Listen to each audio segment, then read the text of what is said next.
London, March 15th, 1978.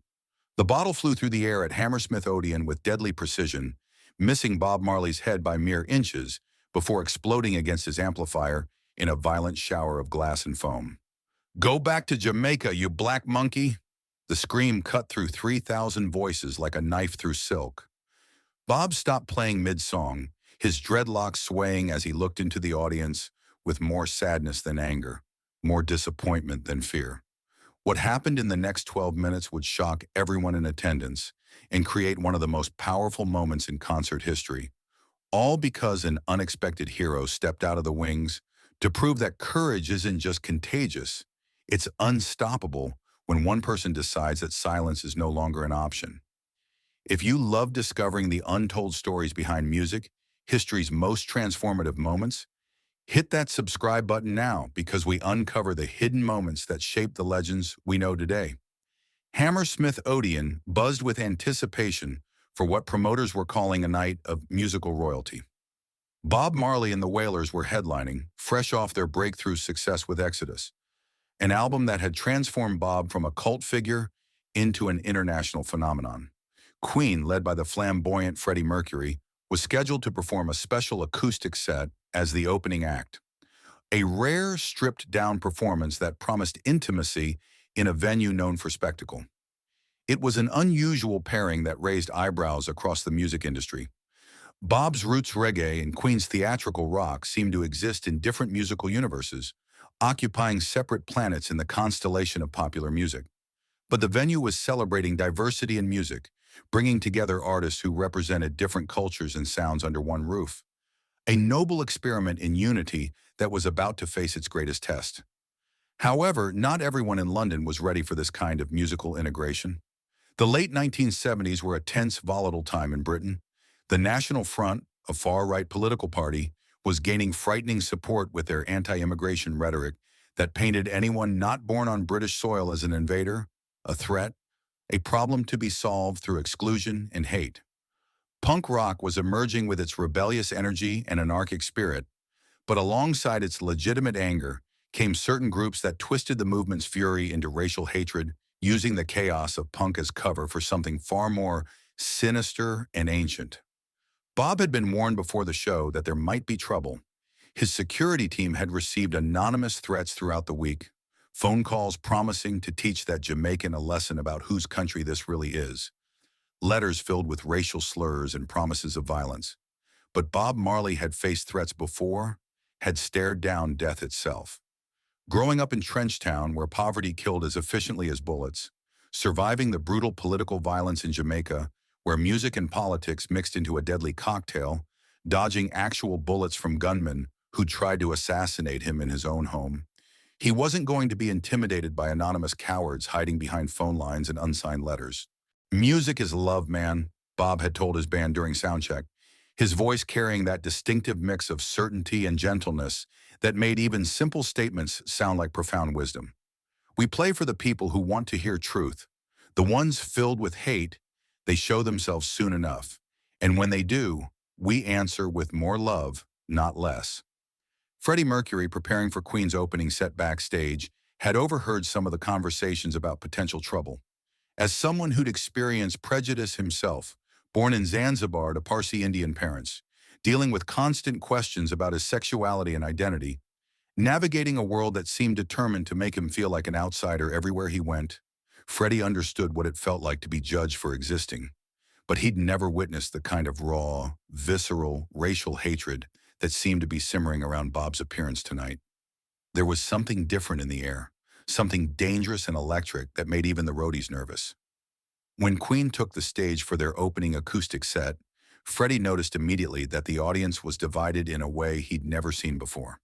The front sections were filled with genuine music lovers who'd come to experience something special, their faces bright with anticipation and openness.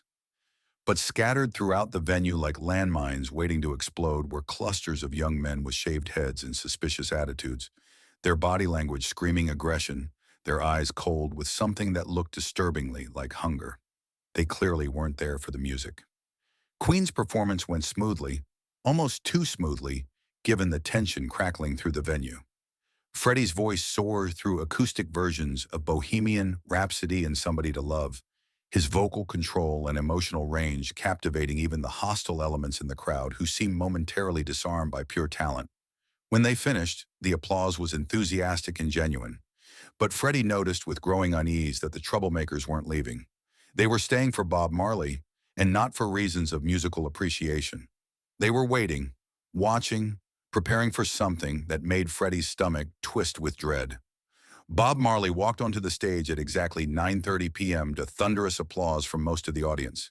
He looked magnificent, almost otherworldly, dreadlocks flowing like a lion's mane, wearing a simple denim jacket and worn jeans that spoke of authenticity over image, carrying his battered acoustic guitar that had traveled more miles and told more stories than most people would in 10 lifetimes. The lighting designer had created a warm golden glow that made Bob appear almost spiritual as he approached the microphone, like a prophet stepping into a pool of divine light. "Good evening, London," Bob said, his voice carrying the musical lilt of Jamaica, each word infused with warmth that seemed to physically push back against the cold hatred lurking in the crowd. "Tonight, we share music. We share love. We share the message that one love can unite all people." The genuine fans cheered with genuine enthusiasm. The troublemakers remained ominously, menacingly silent, their stillness more threatening than any noise could have been. Bob opened with Natural Mystic, his voice floating over the haunting melody like smoke over water, filling the venue with an ethereal quality that immediately transported the audience to somewhere beyond the concrete and steel of London, beyond the divisions of race and nationality, to some universal place where only the music mattered. For the first few songs, everything seemed peaceful, almost magically tough. Bow. Even some of the hostile crowd members appeared to be getting drawn in by Bob's undeniable charisma and musical power, their rigid postures softening slightly, their cold eyes flickering with something that might have been recognition of shared humanity.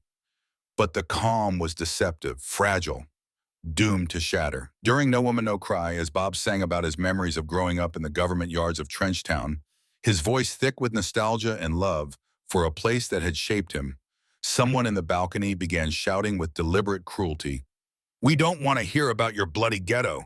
This is England, not your third world slum." Bob paused momentarily, his fingers freezing on the guitar strings, then continued singing as if the interruption had been merely a technical glitch. He'd dealt with hecklers before in countless venues across countless countries. Music was stronger than ignorance. Love was more powerful than hate. He believed that with every fiber of his being. But the interruptions escalated with terrifying speed. During Get Up, Stand Up, Bob's anthem about fighting for your rights, his call to action for the oppressed everywhere, the racial slurs began in earnest, coordinated, and vicious. "Shut up, you black bastard." The voice was thick with generations of hatred. "Go back to the jungle where you belong." Another voice, younger but no less venomous. "England for the English. Send him back to Africa." A chorus now, multiple voices joining in practiced unison. Bob stopped playing completely. The band fell silent behind him. The venue fell into a terrible silence, except for the echoes of hatred bouncing off the walls like bullets ricocheting in a confined space. Security guards began moving through the crowd with urgent purpose, trying to identify the sources of the disruption. But the troublemakers had positioned themselves strategically throughout the venue with military precision, making it difficult to pinpoint individual perpetrators without causing a larger incident. Bob stood at the microphone, his guitar hanging from his shoulders, looking out at the audience with profound sadness etched into every line of his face. "Brothers and sisters," he said quietly, but his voice somehow filled every corner of the massive venue. "Hate cannot drive out hate. Only love can do that. That's not my wisdom. That's truth older than all of us." That's when the first bottle flew, launched with violent intent and deadly aim. The beer bottle, heavy glass filled with liquid that made it even more dangerous, was hurled from the upper balcony with enough force to crack a skull, to blind, to maim, to kill. Bob ducked instinctively, his survival instincts from a lifetime of threats kicking in automatically, and the bottle exploded against his amplifier in a violent eruption of glass shards and foam that rained down on the stage like a baptism of hate. The venue erupted in chaos. Security guards rushed toward the balcony. Genuine fans began shouting at the attackers with righteous fury. More bottles and debris started flying from different sections of the venue, a coordinated assault that had clearly been planned. Someone threw a full can of beer that struck Bob's backing singer in the shoulder, making her cry out in pain. Another bottle shattered near the drum kit, sending glass flying into the drummer's face. "Kill the monkey!" someone screamed with shocking violence. "Send him back to Africa where the animals belong." Bob's band members ducked behind their equipment, seeking shelter from the barrage. His security team rushed onto the stage with urgent efficiency, trying to escort him to safety, their faces grim with professional concern. The situation was deteriorating rapidly, spiraling into a full-scale riot that threatened to turn deadly. This wasn't just heckling anymore. This was attempted assault, possibly attempted murder. But Bob Marley didn't run. He didn't cower. He didn't give the hatred the satisfaction of seeing him afraid. Instead, he stepped closer to the microphone, his guitar still in his hands, and began to sing. Not one of his well-known songs, but a spontaneous melody that seemed to come from his soul in that moment of crisis, words forming themselves in real time as an answer to violence. Bob Marley's voice rose above the chaos at Hammersmith Odeon, clear and powerful and completely unafraid. They throw stones and bottles, but they cannot touch the spirit. They shout words of hatred, but love is always stronger. Some in the audience stopped throwing things and started listening, mesmerized by the sheer audacity of singing love songs while under attack. Freddie Mercury was watching from the side of the stage, his hands gripping the curtain so tightly his knuckles had gone white. He'd seen musical rivalries, industry politics, and audience indifference. But never this. Never this kind of raw, violent hatred directed at a performer simply because of the color of his skin. As more debris flew toward the stage and the racist chants grew louder, Freddie felt something crystallize inside him. Moral clarity so pure it was almost painful. All the questions about his own identity, his own sexuality, his own struggles with belonging, none of that mattered now. What mattered was that a great artist was being attacked for no reason other than existing authentically. Without consulting anyone, without asking permission, without calculating the professional risk, Freddie Mercury walked onto the stage. The appearance of Queen's frontman surprised everyone. The attackers stopped mid-throw, bottles frozen in their hands. Bob himself turned to see Freddie striding toward him with characteristic confidence. But there was something different tonight. This wasn't theatrical Freddie. This was the real man underneath, stripped of pretense, radiating something raw and unshakable. "Excuse me," Freddie said into his microphone. His voice carried clearly through the venue with all the authority of someone who'd commanded stadiums. "I believe you have made a terrible mistake." The bottle throwing slowed to a halt as people strained to hear what he would say. "You see, this man," Freddie gestured to Bob with genuine affection, "is not just a great musician. He's a great human being. He's brought more wow and hope into this world than any of you throwing bottles will ever accomplish. And this venue, this city, this country, we're better with him in it than without him." Someone in the crowd shouted with vicious clarity, "Shut up, you foreign freak. You don't belong here either." Freddie smiled, but it wasn't his usual playful grin. It was something steely and determined, forged in years of facing discrimination. "Foreign freak?" Freddie repeated. "Yes, I suppose I am. Born in Zanzibar, parents from India, living in London, making music for the world. Just like this beautiful man beside me, bringing the soul of Jamaica to touch hearts everywhere. We're both foreign freaks, and we're both more British than any of you cowards hiding in the darkness throwing bottles." He turned to Bob with genuine solidarity. "Would you mind if I joined you for a song?" Bob, still shaken but profoundly moved by Freddie's courage, nodded with tears suddenly bright in his eyes. "What you want to sing, brother?" "One Love," Freddie said without hesitation. "If you'll teach me." Bob began playing the opening chords of One Love, his most universal message of unity and hope. Freddie, who'd never performed reggae music in his life, listened carefully and began to add his own vocal harmonies with instinctive brilliance. The combination was unexpected but magical. Bob's roots reggae guitar and spiritually grounded vocals blended with Freddie's powerful, classically trained voice in ways that defied musical logic but answered to something deeper than technique. One love, one heart. Let's get together and feel all right. The racists in the audience didn't know how to respond. They'd come to attack Bob Marley, but now they were confronted with two of Britain's most beloved musical figures standing together, arms around each other's shoulders, creating something beautiful in the face of pure hatred.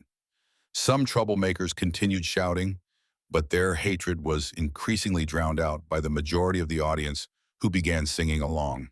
3,000 voices joined in the chorus, creating a wall of sound and solidarity that made the hatred seem small and powerless. As they moved into the second verse, other members of both bands joined in spontaneously. Queen's bassist John Deacon picked up the reggae rhythm. Bob's backing singers, the I3s, added their harmonies to support Freddie's vocals, creating layers of sound that built like a cathedral of hope. This wasn't just a performance anymore. It was a statement, a declaration. It was proof that music could unite people across racial and cultural boundaries when they chose unity over division. By the time they reached the final chorus, even some people who'd come to cause the trouble were singing along, caught up against their will in the infectious positivity of the moment, their hatred momentarily dissolving. When the song ended, the applause was absolutely deafening. Not polite concert applause, but the kind of emotional eruption that happens when people witness something that touches their souls, when they see courage in action. Freddie put his arm around Bob's shoulders. "Ladies and gentlemen," he announced, "this is what Great Britain looks like at its best. Different cultures, different backgrounds, different music, all coming together to create something beautiful. And if you don't like it, there's the bloody door." The racist troublemakers, now vastly outnumbered and having lost the crowd's sympathy entirely, began filtering out of the venue with slumped shoulders. Their moment had passed. Their hate had been answered with something stronger.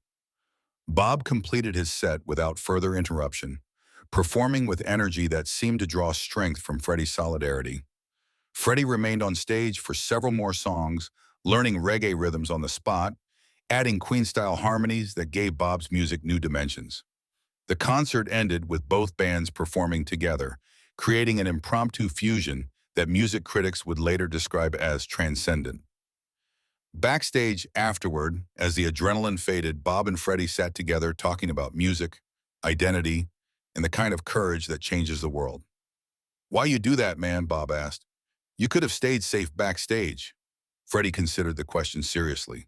"Because staying safe while someone else faces hatred isn't really safety, Bob.